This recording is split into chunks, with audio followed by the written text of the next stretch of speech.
ओम शांति। 20/9/2024 के ईश्वरीय महावाक्य हैं। मीठे बच्चे,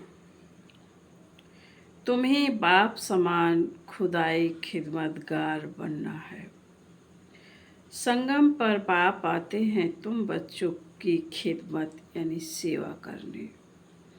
प्रश्न, यह पुरुषोत्तम संगम युग ही सबसे सुहावना और कल्याणकारी है, कैसे?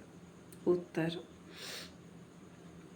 इसी समय तुम बच्चे स्त्री और पुरुष दोनों ही उत्तम बनते हो। यह संगम युग है ही कलयुग अंत और सतयुग आदि के बीच का समय। इस समय ही बाप तुम बच्चों के लिए ईश्वरीय यूनिवर्सिटी खोलते हैं, जहां तुम मनुष्य से देवता बनते हो। ऐसी यूनिवर्सिटी सारे कल्प में कभी नहीं होती। इसी समय सबकी सद्गति होती है। ओम शांति।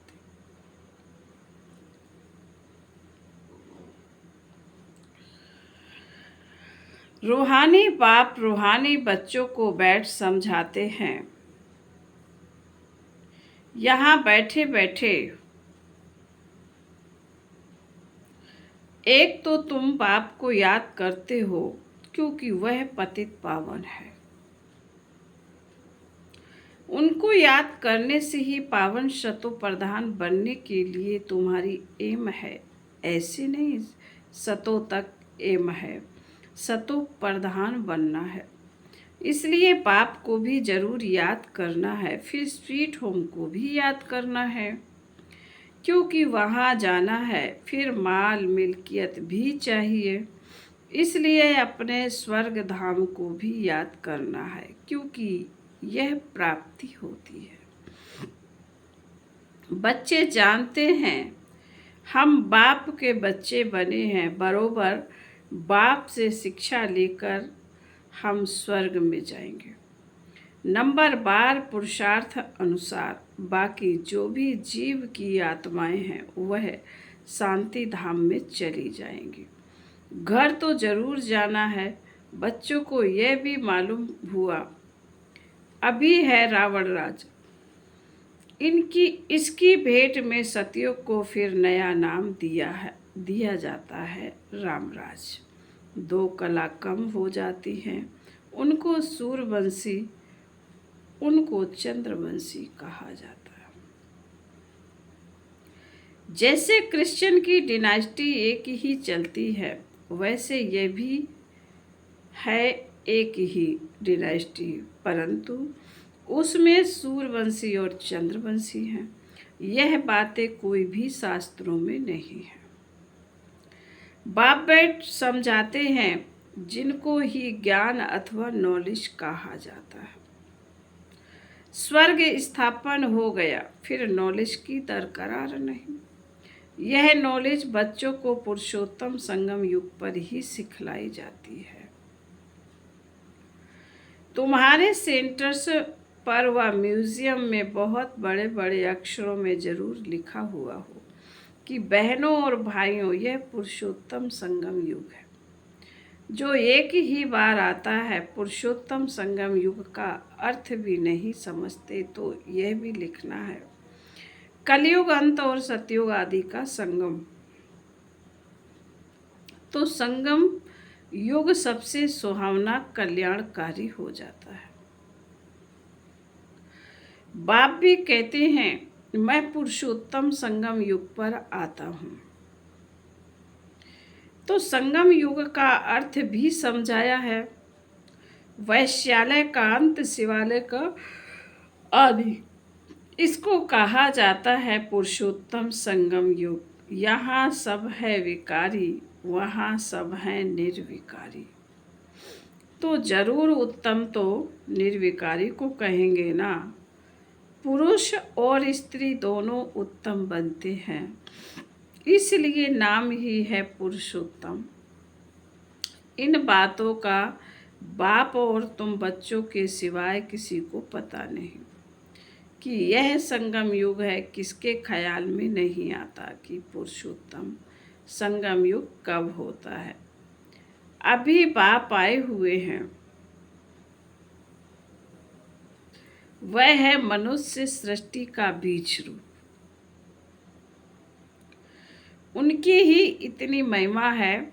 वह ज्ञान का सागर है, आनंद का सागर, पतित पावन है, ज्ञान से सद्गति करते हैं। ऐसे तुम कभी नहीं कहेंगे कि भक्ति से सद्गति करते हैं। ज्ञान से सद्गति होती है और सद्गति है ही सतयुग में। तो जरूर कलयुग का अंत और सतयुग आदि के संगम पर आएंगे। कितना क्लियर कर बाप समझाते हैं। नए भी आते हूबहू जैसे कल्प कल्प आए हैं, आते रहते हैं। राजधानी ऐसे ही स्थापन होनी है। तुम बच्चों को मालूम है, हम खुदाई खिदमतगार सच्चे सच्चे ठहरे। एक को थोड़े ही पढ़ाएंगे, एक पढ़ते हैं, फिर इन द्वारा तुम पढ़कर औरों को पढ़ाते हो। इसलिए यहाँ यह बड़ी यूनिवर्सिटी खोलनी पड़ती है। सारी दुनिया में और कोई यूनिवर्सिटी है ही नहीं। ना कोई दुनिया में जानता है कि ईश्वरीय यूनिवर्सिटी भी होती है।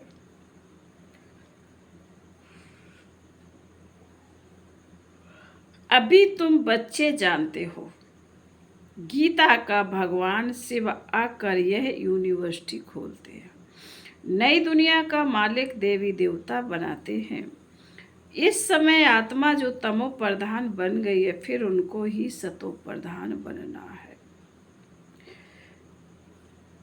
इस समय सब तमो प्रधान है ना। भल कई कुमार भी पवित्र रहते हैं, कुमारियां भी पवित्र रहती हैं, सन्यासी भी पवित्र रहते, परंतु आजकल वह पवित्रता नहीं है। पहले पहले जब आत्माएं आती हैं वह पवित्र रहती हैं, फिर अपवित्र बन जाती हैं। क्योंकि तुम जानते हो सतो प्रधान सतो रजो तमो से सबको पास होना होता है। अभी बाप सम्मुख बैठ समझाते हैं, यह झाड़ सतो तमो प्रधान जड़जड़ीभूत अवस्था को पाया हुआ है, पुराना हो गया है, तो जरूर इनका विनाश होना चाहिए। यह है वैरायटी धर्मों का झाड़। इसलिए कहते हैं विराट लीला कितना बड़ा बेहद का झाड़ है। वह जो जड़ झाड़ होते हैं, जो बीज डालो वह झाड़ निकलता है। यह फिर है वैरायटी धर्मों का वैरायटी चित्र है। सब मनुष्य, परंतु उसमें वैरायटी बहुत है, इसलिए विराट लीला कहा जाता है। सब धर्म कैसे नंबरवार आते हैं यह भी तुम जानते हो। सबको जाना है फिर आना है। यह ड्रामा बना हुआ है भी कुदरती ड्रामा। कुदरत यह है जो इतनी छोटी सी आत्मा अथवा परमात्मा में कितना पार्ट भरा हुआ है। परमात्मा को मिलाकर परमात्मा कहा जाता है। तुम उनको बाबा कहते हो क्योंकि सभी आत्माओं का वह सुप्रीम बाप है ना। बच्चे जानते आत्मा ही सारा पार्ट बजाती है, मनुष्य ये नहीं जानते। वह तो कह देते आत्मा निर्लेप है। वास्तव में यह अक्षर रॉन्ग है। यह भी बड़े बड़े अक्षरों में लिख देना चाहिए। आत्मा निर्लेप नहीं है। आत्मा ही जैसे जैसे अच्छे व बुरे कर्म करती है तो ऐसा वह फल पाती है। बुरे संस्कारों से पतित बन पड़ती है, तब तो देवताओं के आगे जाकर उनकी महिमा गाते हैं। अभी तुमको 84 जन्मों का पता पड़ गया है और कोई भी मनुष्य नहीं जानता। तुम उनको 84 जन्म सिद्ध कर बतलाते हो तो कहते हैं क्या शास्त्र सब झूठे हैं? क्योंकि सुना है मनुष्य 84 लाख योनियां लेते हैं। अभी बाप बैठ समझाते हैं वास्तव में सर्वशास्त्रमय श्रोमणी है ही गीता। बाप अभी हमको राजयोग सिखला रहे हैं जो 5000 वर्ष पहले सिखलाया था। तुम जानते हो हम पवित्र थे, पवित्र गृहस्थ धर्म में था। तुम जानते हो हम पवित्र थे, पवित्र गृहस्थ धर्म था।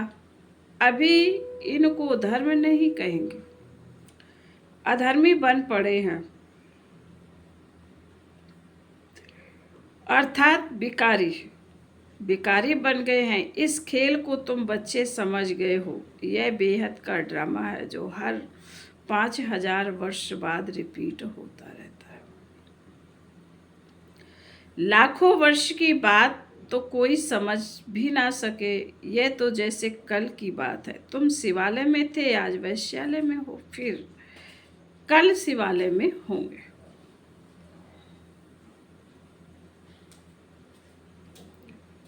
सतयुग को कहा जाता है शिवालय, त्रेता को सेमी।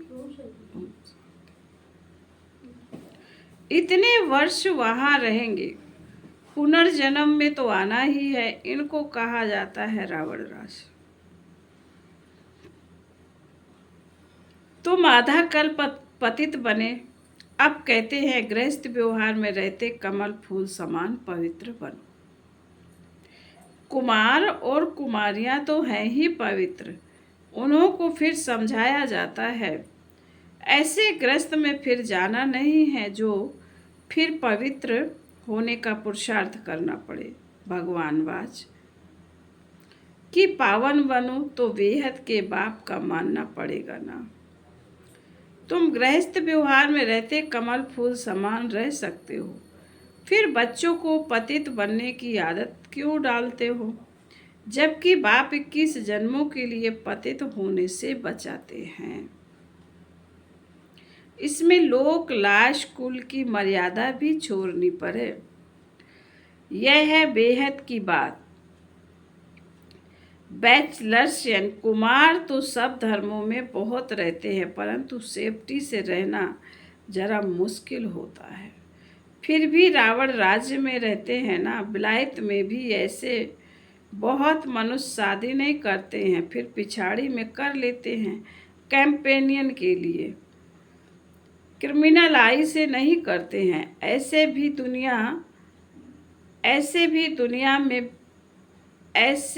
दुनिया में बहुत होते हैं। पूरी संभाल करते हैं, फिर जब मरते हैं तो कुछ उनको देकर जाते हैं। कुछ धर्माऊ लगा देते हैं, ट्रस्ट बनकर जाते हैं। विलायत में भी बड़े बड़े ट्रस्ट होते हैं जो फिर यहाँ भी मदद करते हैं।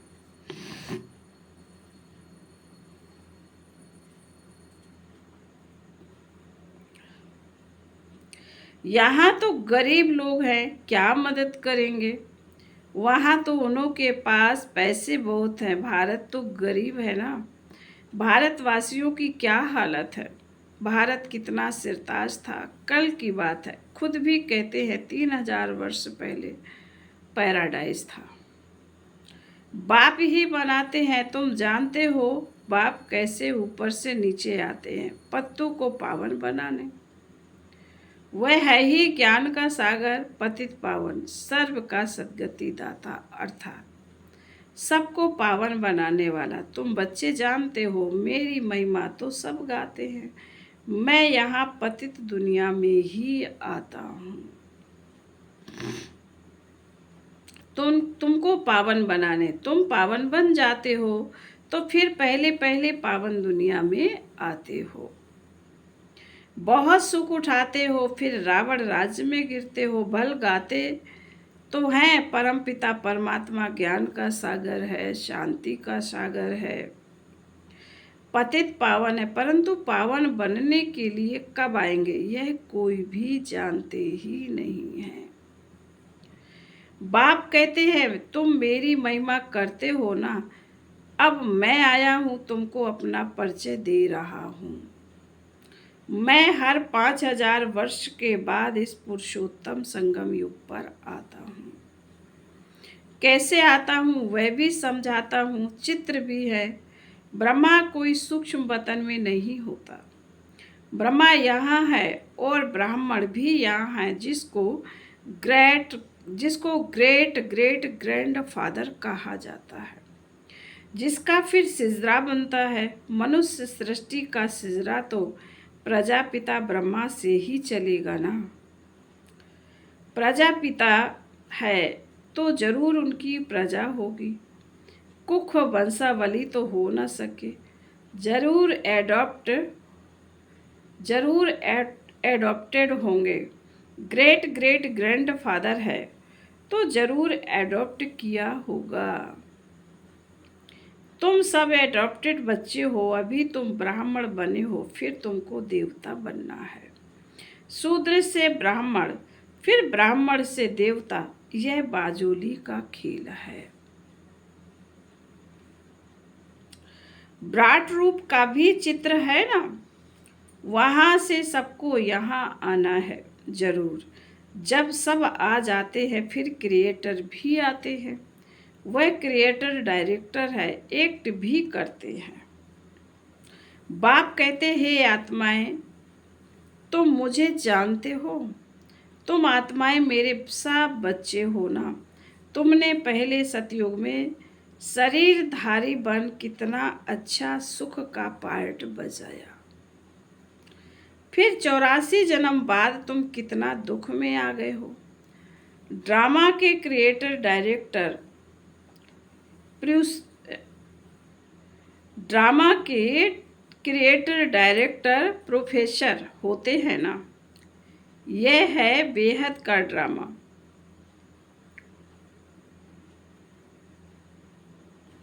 बेहद ड्रामा को कोई भी जानते नहीं है। भक्ति मार्ग में ऐसी ऐसी बातें बताते हैं जो मनुष्यों की बुद्धि में वही बैठ गई हैं। अब बाप कहते मीठे मीठे बच्चों, यह सब भक्ति मार्ग के शास्त्र हैं। भक्ति मार्ग की ढेर सामग्री है। जैसे बीज की सामग्री झाड़ है, इतने छोटे बीज से झाड़ कितना अथाह फैल जाता है। भक्ति का भी इतना विस्तार है। ज्ञान तो बीज है, उसमें कोई भी सामग्री की दरकार नहीं रहती। बाप कहते अपने को आत्मा समझ, बाप को याद करो, और कोई व्रत नेम नहीं है। यह सब बंद हो जाता है, तुमको सदगति मिल जाएगी। फिर कोई बात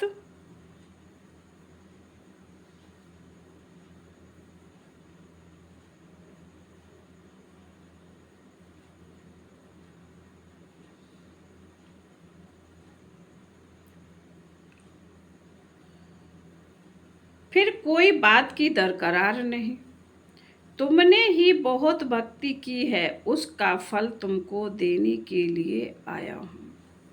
देवताएं शिवालय में थे ना, तब तो मंदिर में जाकर उन्हों की महिमा गाते हैं। अब बाप बैठ समझाते, मीठे मीठे बच्चों, मैंने 5000 वर्ष पहले भी तुमको समझाया था कि अपने को आत्मा समझो, बेहद के सब संबंध छोड़ मुझे एक बाप को याद करो, तो इस योग अग्नि से तुम्हारे पाप भस्म हो जाएंगे। बाप जो कुछ अभी समझाते हैं कल्प कल्प समझाते आए हैं। गीता में भी कोई कोई अक्षर अच्छे हैं। मन मनाभो अर्थात मुझे याद करो, शिव बाबा कहते हैं। मैं यहाँ आया हूँ, किसके तन में आता हूँ वह भी बताता हूँ। ब्रह्मा द्वारा सब वेद शास्त्रों का सार तुमको सुनाता हूँ। चित्र भी दिखाते हैं परंतु अर्थ नहीं समझते, अभी तुम समझते हो।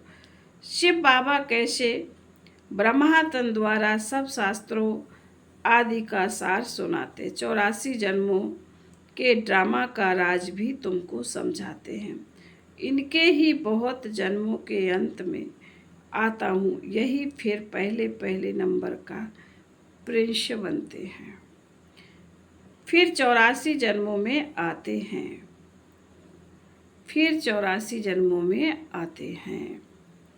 फिर बाबा बोले अच्छा, मीठे मीठे शकील दे बच्चों प्रति माता पिता बाप दादा का याद प्यार और गुड मॉर्निंग। रूहानी बाप की रूहानी बच्चों को नमस्ते। हम रूहानी बच्चों की रूहानी माता पिता बाप दादा को याद प्यार गुड मॉर्निंग और नमस्ते नमस्ते नमस्ते। ओम शांति। शुक्रिया बाबा। धारणा के लिए मुख्य सार बाबा ने कहा है पहली पॉइंट में, इस रावण राज में रहते पतित लोक लाज कुल की मर्यादा को छोड़ बेहद बाप की बात माननी है। गृहस्थ व्यवहार में कमल फूल समान रहना है। दूसरी पॉइंट, इस विराट लीला को अच्छी तरह समझना है। इसमें पार्ट बजाने वाली आत्मा निर्लेप नहीं, अच्छे बुरे कर्म करती है और उसका फल पाती है। इस राज को समझकर श्रेष्ठ कर्म करने हैं। वरदान, बाप के संस्कारों को अपने ओरिजिनल संस्कार बनाने वाले शुभ भावना शुभ कामना धारी भाव। अभी तक कई बच्चों में फीलिंग के किनारा करने के पर चिंतन करने व सुनने के भिन्न भिन्न संस्कार हैं, जिन्हें कह देते हो कि क्या करें, मेरे ये संस्कार हैं। ये मेरा शब्द ही पुरुषार्थ में ढीला करता है। यह रावण की चीज है, मेरी नहीं। लेकिन जो बाप के संस्कार है वही ब्राह्मणों के ओरिजिनल संस्कार हैं। वह संस्कार है विश्व कल्याणकारी शुभ चिंतनधारी, सबके प्रति शुभ भावना शुभ कामना धारी। स्लोगन, जिनमें समर्थी है वही सर्व शक्तियों के खजाने का अधिकारी है। जिनमें समर्थी है वही सर्व शक्तियों का अधिकारी है। ओम शांति।